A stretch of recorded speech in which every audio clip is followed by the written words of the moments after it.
Today, it's something of an oddity in the show's history. It's episode 25 of season 6. Episode 25. I can't remember a season reaching this number before. Usually by the 12th or 24th episode, I'm worn out and tired of the formula and feel the need to shake it up a bit. Get a new logo, change the music around, maybe change direction of the show entirely, maybe start an audio drama. I didn't realise I had actually made this many episodes already, and it's a testament to how much fun I'm having doing it in this format. I get a friend, I get a film, me and that friend watch that film and then we talk about it. It's really simple. And a lot of the films recently have been new ones, which it's like a grab bag of randomness. You never know what you're going to get. It may be a great film, it may be Children of the Pines. Yeah. I figure I take the show back to its roots a little for the next couple of episodes. Maybe crack out some more obscure slices of media to pour over. I'll grab a new movie occasionally if they get my attention, something really good or really interesting. But there's plenty of older movies and TV that needs to be rediscovered and highlighted. Plus I do like to do a bit of research and prep to add to the show. Although maybe not Lindsay Lohan levels of it for a while. I might leave that Adam Sandler series for next year. This week, random slices of media it is. I found an old TV show that tickled my pickle and figured, who would enjoy this? Who would enjoy this? Who would enjoy this? The Belsons. The Belsons would enjoy this. I sent it to them. They really enjoyed it. Dan enjoyed it so much, he didn't turn up for the recording. Bastard. You've made an enemy, Dan. Do you know what Nemesis is? Prick. Anyway, we got Gavin, which is better because there's less nonce talk. Hopefully. Mold the Audio Podcast is its own beast. If you want to join us over on YouTube or Substack, I'm uploading a special video of the show where I'll be adding some visual bonuses in, and also uploading the show we're discussing in its entirety with an audio Easter egg, if I can figure out how to work it. And just before I do the big intro and roll into the trailer, a note for the show. At some point I wrote the main character's name down as Rawlings. It's not Rawlings, it's Rawlinson. I'm not sure if it was an autocorrect issue or my brain just farted, but I ended up calling Keith Rawlingson Keith Rawlings the entire show because it's written down in front of me, and I am Ron Burgundy. Maybe it was just easier to say that way. Maybe it was me trying to affect a Yorkshire accent by condensing the last part to a sound. No, Rawlingson, Rawlingson, Rawlings.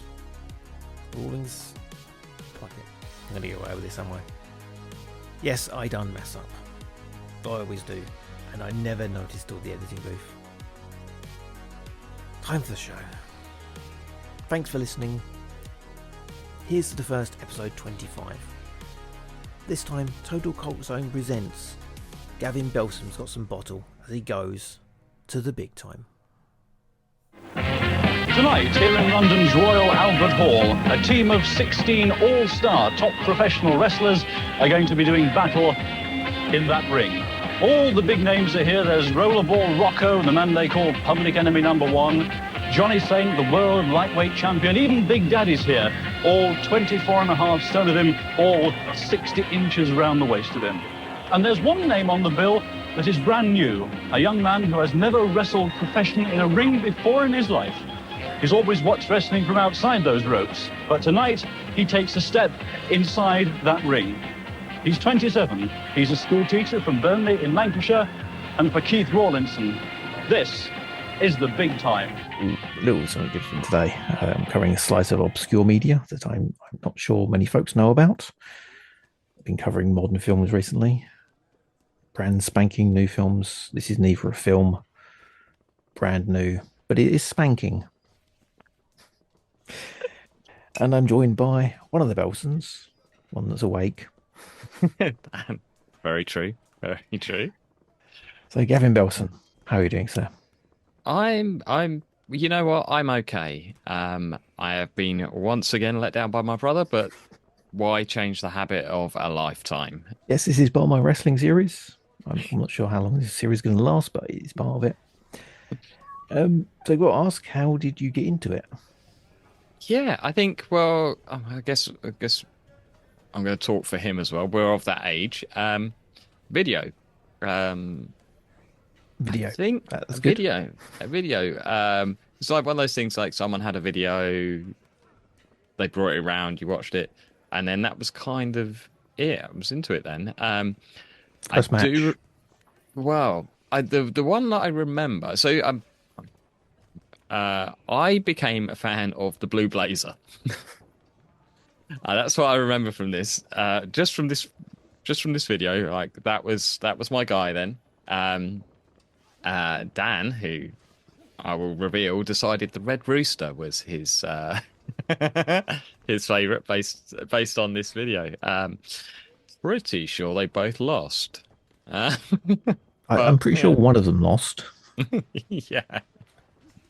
Yeah, that was the introduction, and then after that, it was a case of just enjoying it. This spectacle, I guess. When you're kids, it's bright colours, it's action, it's all the kind of things you like. And then obviously WWF at the time was being shown on Sky. We didn't have Sky, but a guy at my dad's work did, and he would record all the shows and like weekly we would watch the shows. Um, Memories of that are I remember that Freddy's New Nightmares were- was was like a like a Nightmare on Elm Street spin-off. Oh, the TV show. Yeah, Ooh, it was. special. Yeah, yeah. I remember there being the end of one episode where Freddy was playing electric guitar. So there's some weird memories mixed in with all of this. um, and so yeah, that's the beginnings of this, and then you fall away from it for a little bit at some point. Other things take over, but kind of always it was always there in the background, and then started getting more into it again, I guess. Well, like WCW being on ITV late at night and stuff. So yeah, trying to set the video for that and getting, like 45 minutes of snooker and then like 10 minutes of the of the wrestling or something, things like that. We did a lot of that, and it just carried on, and then yeah, and now we're at a point where we're going to shows and stuff. So yeah, Yeah. it's I kind of thought come you'd all have the way been around. more of a new fan. I didn't know you was into it for sort of quite a while now. Yeah, You're into all yeah, the new stuff, and I thought, no, you've probably not been watching it that long, but yeah, okay. yeah. Well, I mean, I remember buying the video for Super Brawl 2 with Flying Brian and Jushin Liger, and I love that. There's an awful lot of crap on those videos. Like, Yeah, I remember renting a lot of them from Blockbusters, and yeah, yeah. yeah. Um, yeah, it's been in the kind of in our lives one way or another since we were young. Cool. Ever considered having a go? Uh, Briefly. But I'm really not built for it. Like I would snap in half. But this is a thing that Dan has been pushing for a little while. So on the podcast we had Michael Oku on, and he's been gracious enough to come on every year at this point, despite the fact he's getting more and more famous and really has no reason to have anything to do with us. But he's always been lovely. He's come on, and Dan has kept pushing. Like every time we speak to him, it's like, "Yeah, you could train us for like a brother versus brother match, couldn't you?" And it starts the conversation of like, well, like who'd be the heel, who'd be the face, and it's like, well, Dan's obviously the heel. Like that's just the way it is. So it might be something that we do at some point. Um, it won't be any good, and I'm not sure in terms of an audience who would want to see it anyway.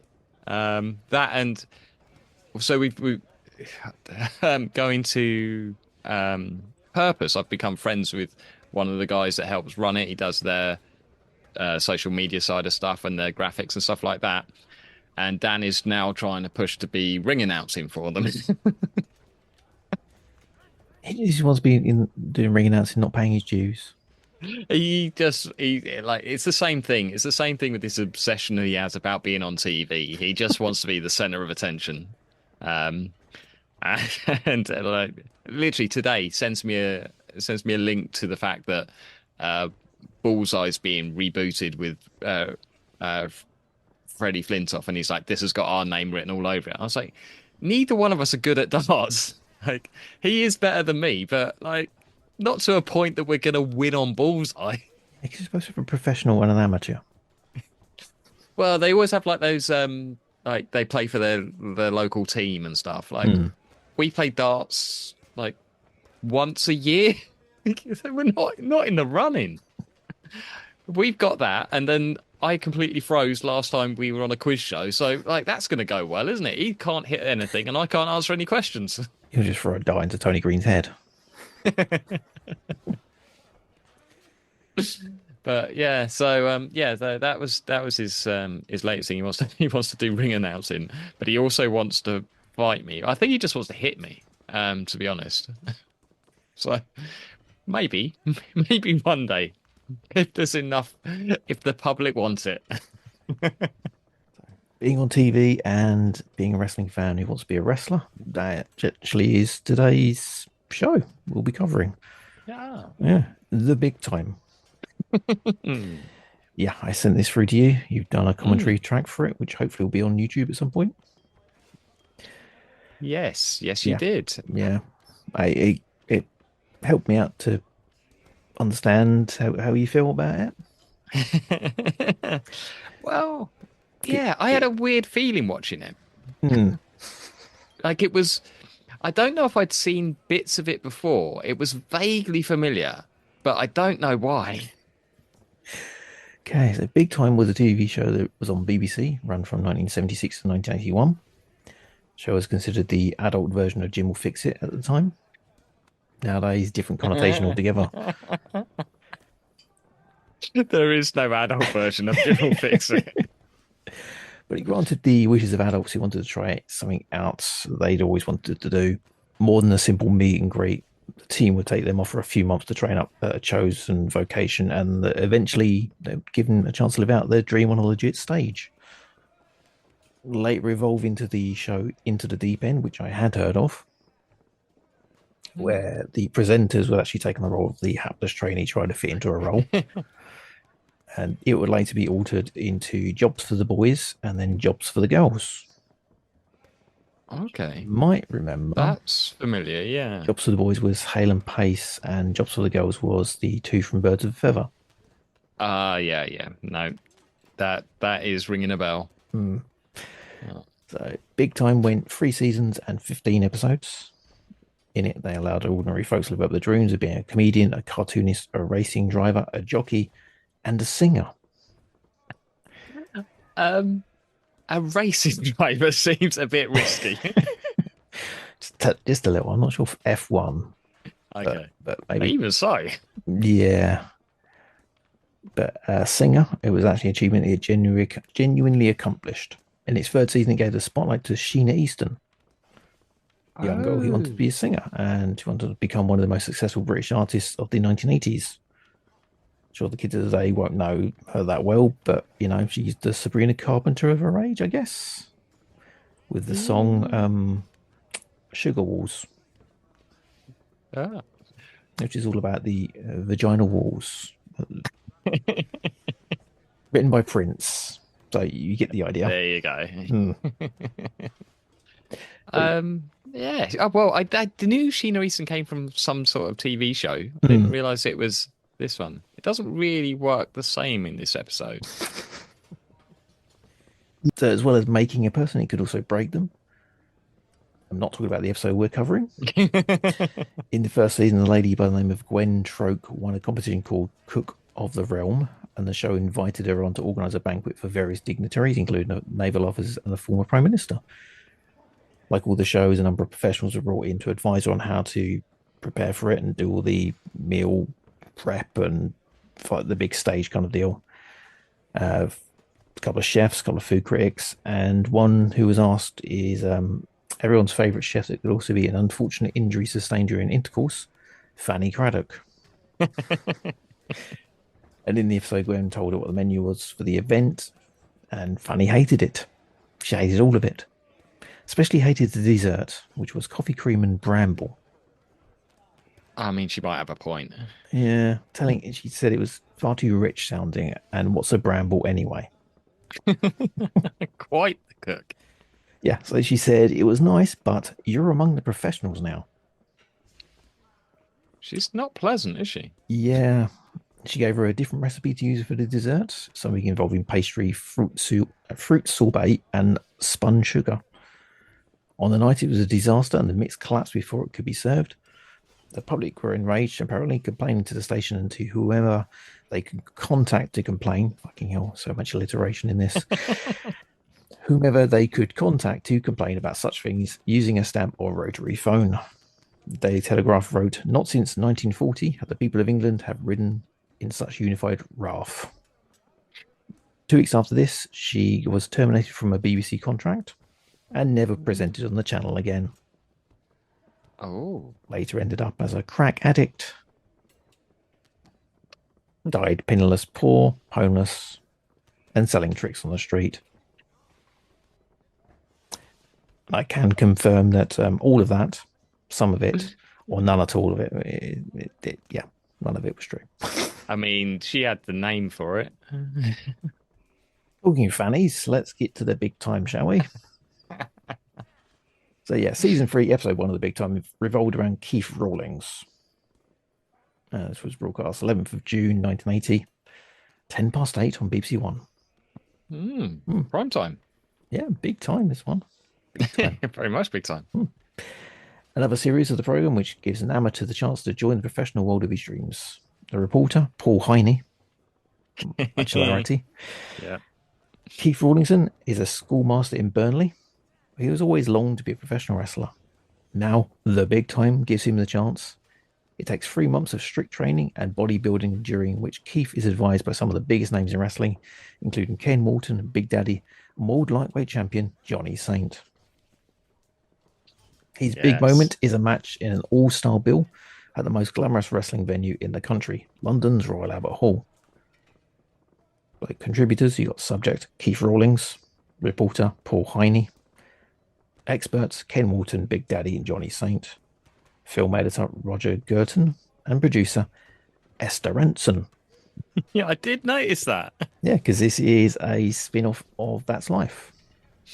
And it feels like it. Yeah, she presented the first 2 seasons, handed over to Paul Heine in the later ones because he also worked on That's Life. So yeah, Keith Rawlings, mild-mannered church-going school teacher with a violent side. Keith got involved with the show when he answered an advertisement asking, could you make it as a big-time wrestler? Local paper or Radio Times, maybe. I'm not sure what the advertisement was, but fair enough. He thinks he can. His experience, he's watched a load of it. And when a baddie makes a foul, he feels it. Yeah, that was special. Yeah, they show him playing the organ, don't they? Why didn't he do something musical? He wanted to be a wrestler. I don't know. He did. It's fair play to him. Yeah. He did. He gives it a go. I mean, he runs a wrestling club at the school he works in somehow. Yeah, Red flags all over the place. Yeah, maybe Jim will fix it is a better option. Well, I mean, it had a Jim will fix it feel to it because there were boys in tight pants and some of them were topless. It felt weird watching, to be honest. But he also does this thing when he talks about things. Like he is mild-mannered schoolmaster, but it's very stary at times. Yes. And you don't know where it's coming from, and you're like, oh, there's something not right there. He gets hooked up with Max Crabtree. Max Crabtree is the booker of joint promotions. He used to be a wrestler with brothers Shirley and Brian. He was injured in a match and forced to retire, and then he moved to the backstage area. He was known for his nepotism and booking his brother on top of the company, giving bigger money to the guys who wrestled him. So, question time. How much do you think he gave to people if they took the main event spot against Big Daddy? Is this per show? This is per match. Per match. Yeah. Oh, I don't know, because what year are we in? 1980, this one. 1980. £5. I've no concept of money or figures or anything. A bit higher. Yeah. Oh, let's go 15. Double that, £30. £30. How much was Big Daddy getting? Probably a lot more. Probably 50. Yeah. But yeah, you get £30 if you wrestle Big Daddy, 25 if you're on the undercard. Oh, okay. And just to let you know that I know wrestlers still these days still get paid 25 quid. I was going to say, not a lot's changed, has it? Yeah, not a lot. I mean, the most I got paid for was 40. And that was 2008. Yeah, 2008. Fucking depressing. Yeah. Max tells him he's got to have bottle. Yes. Now that was one of my favourite parts because he doesn't know what bottle is, which is an incredible statement. It's weird that you'd think that's like a general phrase, but apparently it's not. They repeat it over and over again. It's like, do you know what bottle is? No, is it some type of drink? Yeah. Oh, it's I mean those sorts of things make it enjoyable. Keith's introduction to the ring is against Cyanide Sid Cooper, who was shorter than I thought. Yeah, bit of a unit, but I think everyone back then was kind of smallish. Yeah. Well, the fact that Keith's taller than him was really confusing, but he is solid, let's say. Yeah. Keith is wearing his wife beater, tiny shorts, plimp soles. In the gym that has a number of wrestling posters thrown out to cover the black mold. There is a lot of mold. There is a lot of mold. No wonder wrestlers die early. It's clearly the mold. Nothing else. It's the mold. Yep. Cyanide Sid was known as a guy you wouldn't want to mess with in the ring, but was apparently one of the guys you to go to when training people back then. Ah, Yeah. that's to his credit. The training involves a collar and elbow tie-up and 4 dropkick attempts. Drop kick the hand. And after this, he's bleeding from the nose and then violently sick. Yeah. Then Max Crabtree starts slapping him on the back really hard. Get it up, son. And he's like, all right, easy. We already know he's hurt himself by landing. Don't start hitting him now as well. Yeah, the thing here is it rings back then were like quite solid. Yes. Most forgiving, and this is a 12 by 12 ring, which is even worse. And they've taken the padding out. There is nothing in there. There's no give in it. There's no padding. He's hitting solid floor. At this point, yeah, I'll bring up the point of Kayfabe. Yes. Did you notice? Oh, a little bit, yes. I liked it. I liked that they were. It's interesting watching now because it's very much not a thing anymore. But that's a relatively recent thing, isn't it? I don't. I mean, I 90s? always say Kayfabe was dropped when Hogan took over. Yeah, because as soon as Hogan's like, I guess so. Yeah. But this was 1980, and Hogan actually debuted November 17th, 1979. And if you notice in the background when Keith's talking the first time around, there's a Christmas tree in the background. So this is probably a month into Hulk Hogan existing. Okay, But that's Kayfabe, interesting. no one's letting anyone outside know it's rigged. Especially one that's featured of a star of a TV show for the opposing TV network.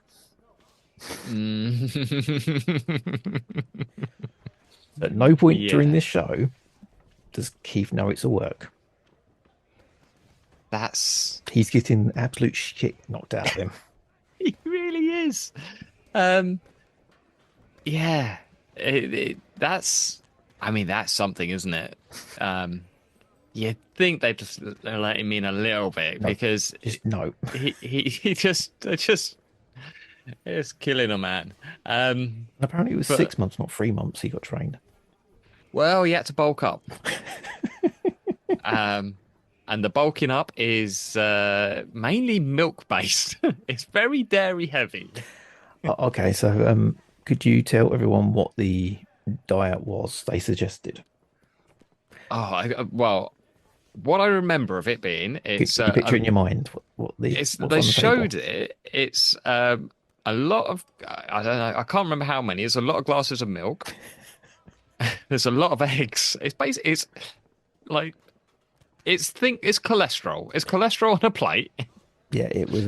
This is what they expected him to eat every day: 6 apples, 8 pints of water, 12 pints of milk, 2 cheese sandwiches, 4 plates of what looked like had 2 rounds of buttered toast with 2 wedges of cheese next to it, a plate of steak, cabbage, and carrots, Yeah. 1 plate that looked like a fry up with 2 bacon, 2 sausage, 2 eggs. Then he said he'd have to have his school dinner and protein supplements as well, which included 34 vitamins a day, all provided by Bob Sweeney, the guy training him strangely. I want to know what was in that protein supplement. Okay, so this included instant protein, which I'm guessing is just maybe creatine, maybe, I don't know. Maybe just fat. Desiccated liver. Oh, jeez. Warning may cause nausea, gastrointestinal issues, liver damage, and mental decline. And a bunch of other dubious looking stuff. That was his diet every day. Yeah, I mean it looked horrendous. But yeah, and there's and then he has to hit the gym as well. Yeah, That's the other thing. 150 pounds. They're very particular about that. That's what you need to become a wrestler. Right? Bench 150. That's it. Yeah. And do some running. They genuinely say to become a wrestler, you have to lift 150 pounds, and then, well, we know he goes on to do the thing. So I'm not spoiling anything, but he does lift 155 because they put an extra 5 on there. He looks so happy. The other thing about it is it's slightly difficult to follow because obviously, like you say, it's filmed over 6 months. His hair changes back and forward. He's got, I'd say, best wispy curly hair. 27. Yeah, it was tough back in those days. But when his hair's short, he looks a lot better. But it just goes back and forward, and you're like, oh, I don't know where I am. Either, well, as you're watching it, you're thinking his hair's growing really quickly, or there's something wrong with him, and we know there's something wrong with him, but there might be multiple things by the end of the show. Yep. Next boss fight is against his main trainer for the show, Tally Kaye, or Peter Kaye. That's the thing. Is once they start saying Peter Kaye, you can't watch it. Remember Kayfabe? Remember Kayfabe? Nice of Tally-Ho dresses up for it as well. That's nice. Yeah. Yeah, his gimmick was almost a gentleman. He's a member of the upper class. He used to have a gimmick of a fox hunter, red jacket, hat, and white trunks with braces. That's suspenders to you Yanks. Lux Cyanide, he was also a guy who wrestled mostly as a heel, but would be one you go to train with. Makes sense. He's nice to him. Yeah, he seems like. I mean, Cyanide didn't really speak, but yeah. Doesn't say a word, does he? He just stands there. He bounces off him. First up, he teaches him the referee's hold. Yes. I remember it being called that once. All the old schoolers, there's collar and elbow tie up, and the backhammer. Yes, that was an interesting the backhammer. Yeah, it's another old school thing. Yeah. Anytime I work with the old schools, to do a backhammer. You mean a hammerlock? No, backhammer. It's kind of awkward. The place I started training was called Hammerlock. It's a hammerlock. Sorry. Yeah. Also, clotheslining. I'm trying to remember which side it is. British wrestling clothesline with the right, American clothesline with the left. So you may never noticed. It's also why, I mean, is it to do with side of the road? It's like you always work the left. Yeah. Yeah. And then Johnny Saint pops up for a little bit. Yeah. Right. With a unattractive belt. He does have my favorite lesson of the show, and it's like my favorite part of it was like Paul Heine's talking to him and Keith, and it's like, "Oh, how would you train someone? Break his heart, plow him in the deck, scurf him. What do you mean? Scurfing, that was a thing that comes up a bit, isn't it? Yeah. Like, what do you mean scurf him? Oh, plow him in the deck," which is the even more obscure phrase. I could not find any other reference to it apart from that episode. I know what scurfing is. It's just pummeling the shit out of people, but very slyly. And the whole thing of like putting someone down to the mat and then making them die 1,000 deaths in as many minutes, and it's like, yeah, I like that. Yeah, I mean, it was weird with him sitting right next to him. The sofa's not big enough. They are too close together. And then he says, 4-3, isn't it, on the ratio on TV? You need to have them close together. Yeah. He says, "Oh, can he try the belt on? Do you think he could ever get?" It's like, not a chance. Oh, next up, you have the highlight of the show for Dan. His wife. Yes, Is it? his Yes. wife Judy, and she wishes he wouldn't do it anymore. Yes. She's got a haircut like a thatched roof, and some slightly rosy cheeks. It's somewhat. I mean, it's not quite a page boy haircut, but it's in that realm. Yeah, she wishes he wouldn't do it, but she wouldn't tell him not to, or something like that. Because he just do it anyway. Yeah. He's a man. Well, It's his way. She knows her place at this time. That seems to be the impression. And to be fair, like, we've seen those scary eyes. There's a side to him. Definitely. But yeah, it's nice to see her. Adding a bit of glamour to the show. Yep. And we see Keith taking the most dreaded move of all. Which one's the most dreaded? The slam or the posting? I'll be honest. Didn't expect the posting to be that. You didn't know what a posting was, or Well, I thought it was going to be something else. these are all terms that like that I take for granted because I've done it. It's like I don't know if they're insider terms, but yeah, posting was like always. It can hurt really badly if you don't do it properly, which is what Keith does. He sort of trundles into the corner at full speed, turns, and just bashes it with his back, which is like, no, don't do that. You plant your feet and make it look like you hit your back. No, he's just. You also put your arms out over the ropes to sort of spread. He just runs straight in with his arms crossed, and it's like, oh no. Yeah. And then taking the slam on the ring with no padding. Yeah. He's definitely not wanting that. And you can understand it. That's going to hurt. But yeah, he doesn't like it. He doesn't like being upside down. It's all tough for Keith. Yeah, I'm wondering if he ever got the conquer effect, which is what happens when your boys aren't secured. And they sort of slap together as you land. Oh, well, I mean, his little shorts were quite tight, so yeah, it's probably all right. He gets to have his first challenge against Tally Ho. He's supposed to last 4 rounds. He's been training a month. And it's a legitimate fight for Keith. I mean, Tally Ho can do what he likes, can't he?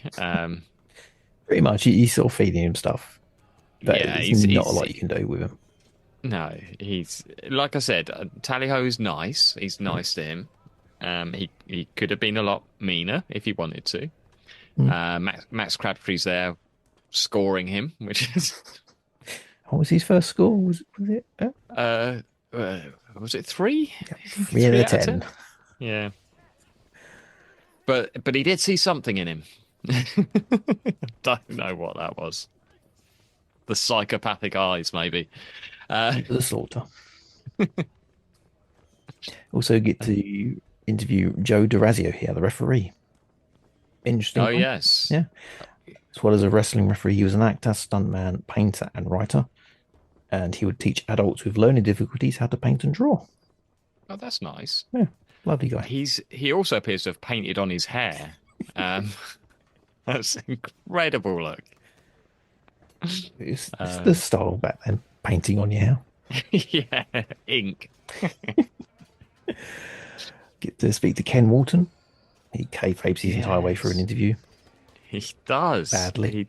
Yeah, but he's got teeth that flew out of the ring, and he collected them. It's a very, I mean, Got it on his necklace.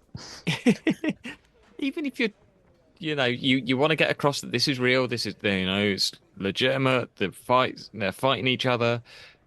Okay, yeah, you're a respected broadcaster, Ken. You can do that. You don't need to bring out a tooth and go, I collected this. That just makes you weird.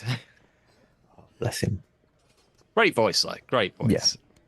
Classic voice. So we're trying to sort of the main event out for Keith here, who's going to be his opponent in the Royal Albert Hall. They chose John Naylor. Any knowledge about John Naylor at all? I don't think so. He decides to wear trunks the same color as his skin. That was an interesting choice. From a distance, he just appears to be naked. Yeah, not a lot to actually find about John Naylor online. There's a little bit, but not much. Chosen by Esther Ranson for the match. Because she looked at him and thought he looked like he might be an easy option wrestler-wise, because everyone else is like Big Daddy, no. Cyanide still looks scary. Tally Ho's kind of, everyone's looking like posing a certain way in the photos. John Naylor, not so much. Looks like a pretty boy. Yeah, he does. He's a good-looking young man, isn't he? Yeah. Nice guy. But with a lot more experience. Yeah, John Naylor, Golden Ace, trained at the Snake Pit Gym in Wigan. Oh no! Nothing tough has ever come out of Wigan, has it? Nothing tough's come out of Wigan or that place. Yeah, the Snake Pit Gym, home to Cole Gotch, Billy Robinson, Jack Dempsey, and the Dynamite Kid. Never hurt anyone, those people. Yeah, it didn't just produce pro wrestlers, it made legit champions in wrestling and shooting and hooking and actually hurting people. Yeah. Not someone you want to go out there and play with someone. Because he's not going to want it. The Snake Pit Gym was once considered the spiritual home of pro wrestling by New Japan head Tatsumi Fujinami. Okay, yeah. And inspired the Tiger's Den, which was a dojo in the Tiger Mask manga series. Ah, A little bit famous. Yeah. I mean, style-wise, that makes a lot of sense. Yeah. Yeah.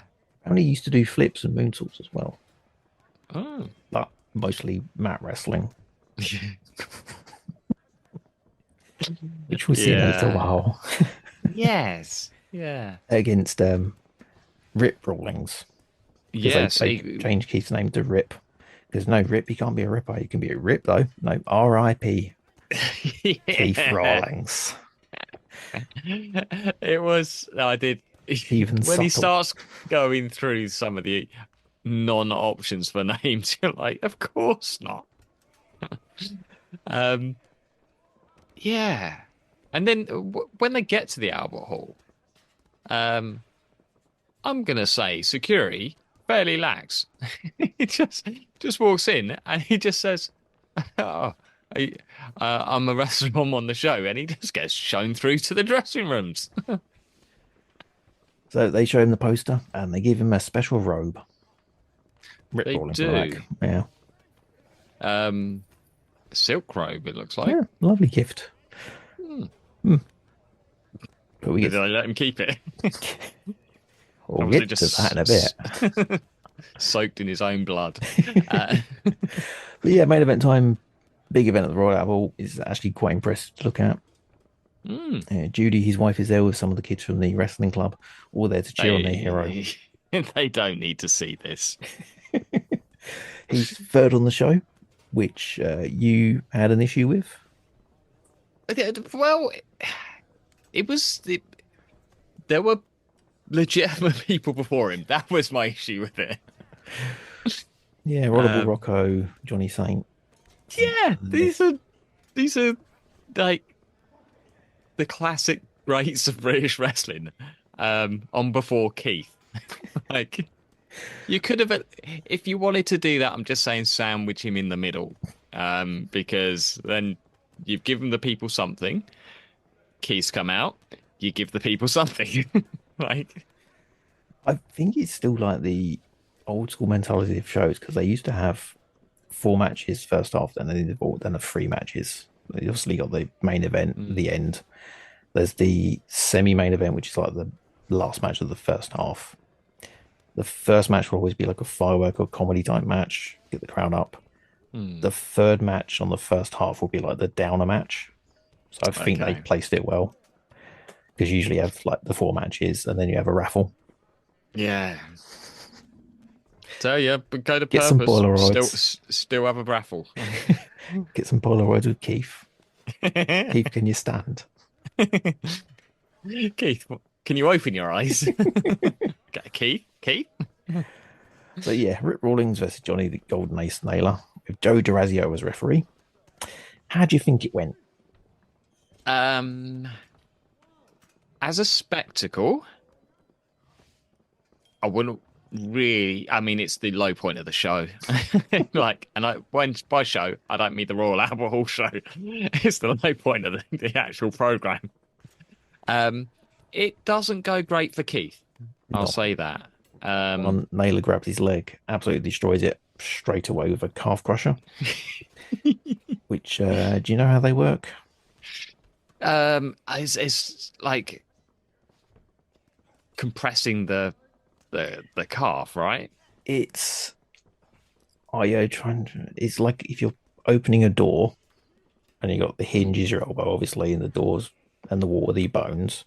Now put something squishy in the middle and then close it with as much force as possible. It's either going to explode or shoot out the side. So it actually rips your muscle from your bone. Lovely stuff. Yeah. It's called calf slicer in jiu-jitsu. You also do it to the bicep. Same sort of principle. Elbow, joint. And it just rips the muscle from the bone. That's the first round. Keith survives. Round 2, gets in a Boston Crab and he submits straight away. Move. Yeah. It's not gone great for him so far, but he's still in there. Yeah, gets to the third round. Same thing happens, gets taken down. He gets a little bit of offense, he gets a full Nelson, turns him out to a snap mouth. Naylor goes, okay, lad, that's it. Yeah.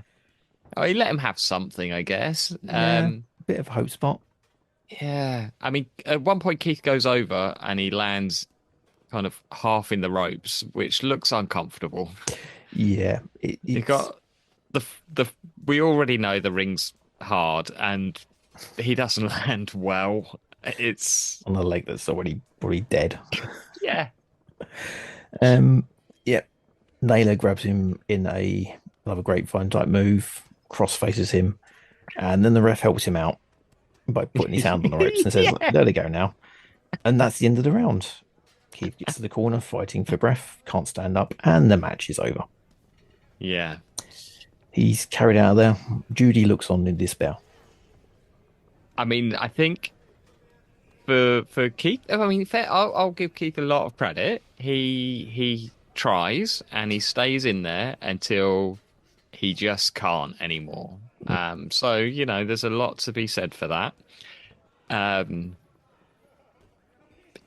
Was it wise for him? Probably not. I did think when he goes to the corner and they're trying to give him encouragement and telling him to not just let him do anything he wants to you and stuff like that. I'm like, it's not his fault. He can't stop it. He's just too powerful. So that was it. And it sort of abruptly stops. Yes. And Yes. they get the credits, and Keith's like, oh, yeah, I really enjoyed it. Would I do it again? I don't know. All that kind of stuff. Yeah, give me 6 months and I can see if I can walk again. So, But yeah, what do you think actually happened? to Keith or to everybody in the show. So stories have flown around for years of what actually happened on the night. The footage on the TV show has a moment where Joe DeRazio helps Keith out by grabbing the rope for him. Well, Naylor put him in a submission move, trapping one leg, obviously the calf crusher type move.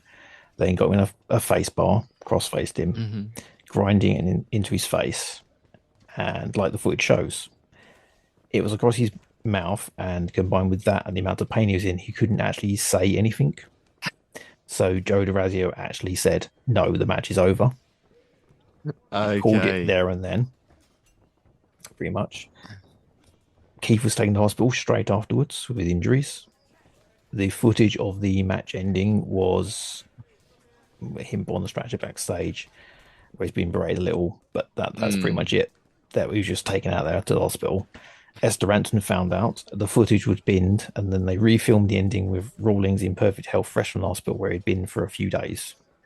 The bit where he's like, "Oh yeah, I'd do it again," and then leaving the Albert Hall by the stage door. Right. And Max Crabtree sort of allowed it to be shown, even though it may damage wrestling reputation to a certain extent. So yeah, Keith got sent to the hospital with a serious injury.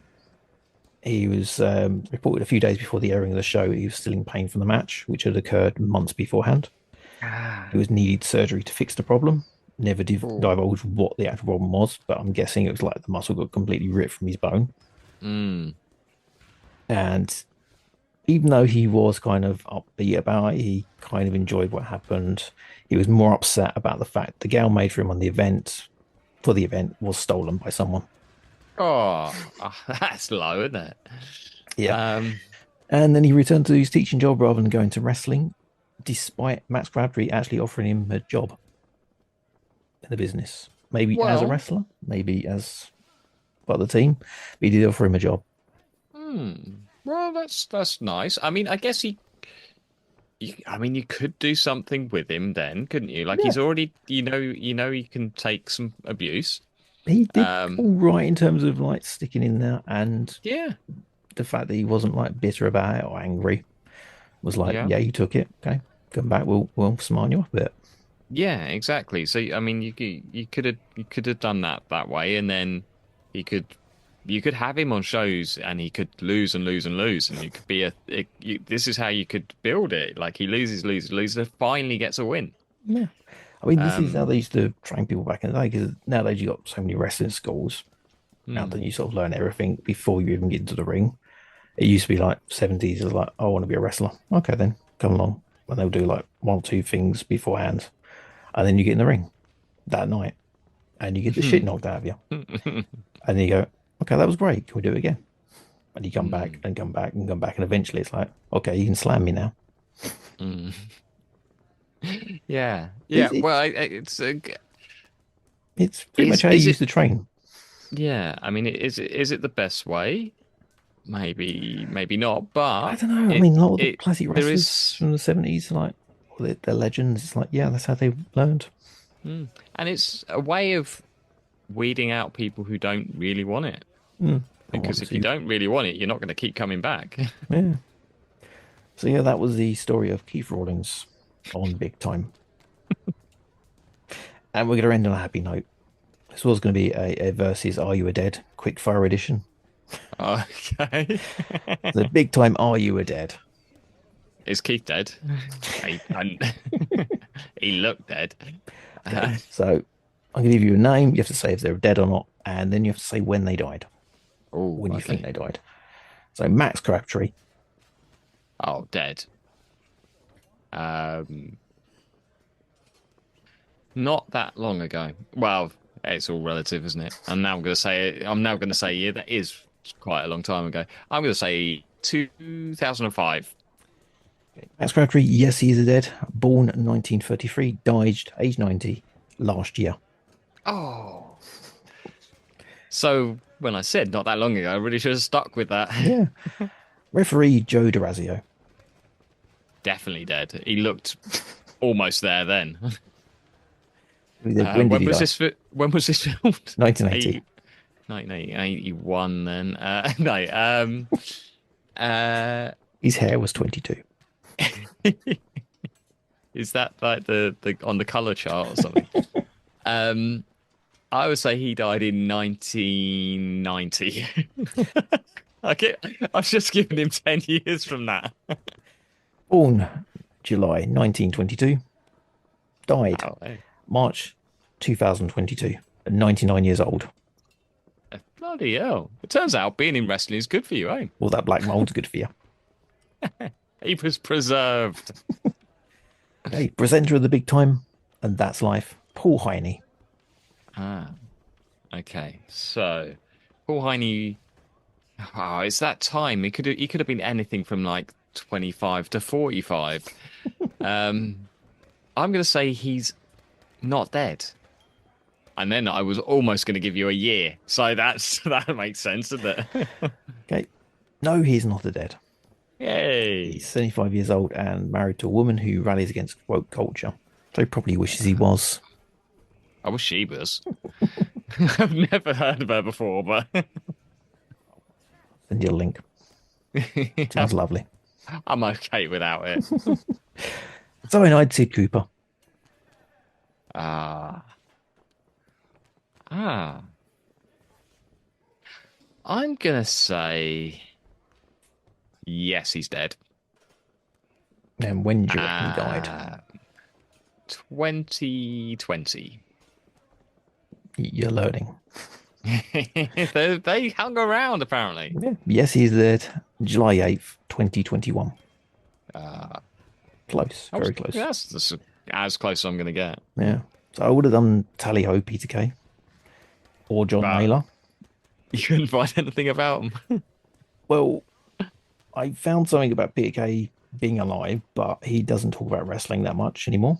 He actually refuses to talk about it, and John Naylor's couldn't track down at all. John Naylor was a mystery. Yeah, so no idea whether they're alive or not. Yeah, that's a shame. Okay, main events. Keith, Rip Rawlings. Is he? I am going to say he is alive. He's only got the one leg now. His leg died in 1982. Yeah, he's alive, teaching still, or in the church or something. I don't know. He's dead, isn't he? He's not dead. Yay! He popped up on Facebook on a post for his church in 2022, telling the story of how he had been diagnosed with prostate cancer and been given 6 months to live in 2015. That he had made peace with God and has since seen his cancer go into remission. He has lived every day since, spreading God's love. I mean, hopefully not with the wrestling school children. But good for him. Yeah, he's good for him. Judy Rawlins. Now, I was gonna say, until you told me that he had cancer and like was still alive and was active in the church, I was gonna say she's dead. He killed her.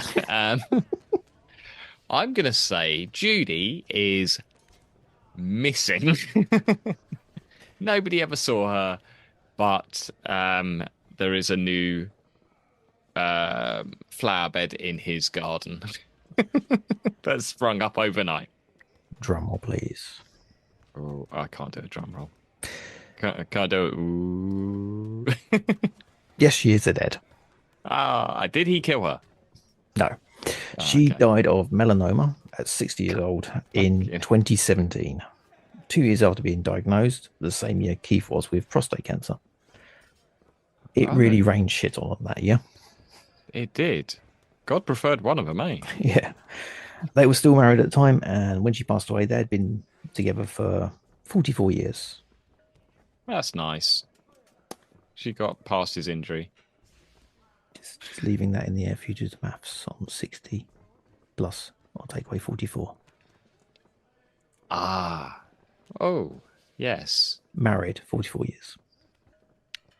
It's a different time, eh? He was 4 years older than her. Oh, yeah. That's, yeah. I mean, I told you right at the start there was something wrong with that man. A different time completely. Different time, still weird. There is also that thing, though. God, now I'm going to go on a different tangent. But when you see these things, when you see those certain type of men where you're like, something's not right about them, and there's always a younger wife, because girls of their age would not go near them. Not saying that's what happened with Keith, and he's made peace with his God. But yeah, I doubt they got together and married straight away, eh? That's the other thing. They're married at 16, so. Hey, maybe they got married within a week of meeting. Still, I'm trying to make it better in some way. Okay. I hope I hope he wasn't a teacher at the school.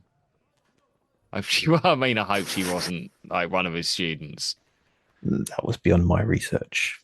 Oh, Keith. The amount of research I did for this just to look them up. It's a disappointing end for Keith. I'm still not convinced about the cancer thing. At some point, he would have. Maybe her cheeks weren't rosy just from whatever, being embarrassed about being on camera. I'm really disparaging a cancer survivor now. A school teacher's cancer survivor. I'm basically calling him a nonce and a wife beater with no proof. It's like you got Dan anyway, isn't it? See, I'm just going to mute my mic for that entire section. Okay, give us your links and we can get out of here. Yeah, Be There With Belson. Podcast out every Monday evening UK time. Be There With Belson on the socials, and There With Belson on Twitter. We're still there. Why? Don't know. Well, because Aaron from Z1 gets in touch with us on there, so that's pretty much it at this point. But yeah, more of this nonsense, but ramp it up because my brother is the problem child. So that's the best way of describing that. He's saying something like that rant you just went on about disparaging Keith. Yeah. That doesn't even get close to Dan, does it? And those are on a weekly basis about various well-known celebrities.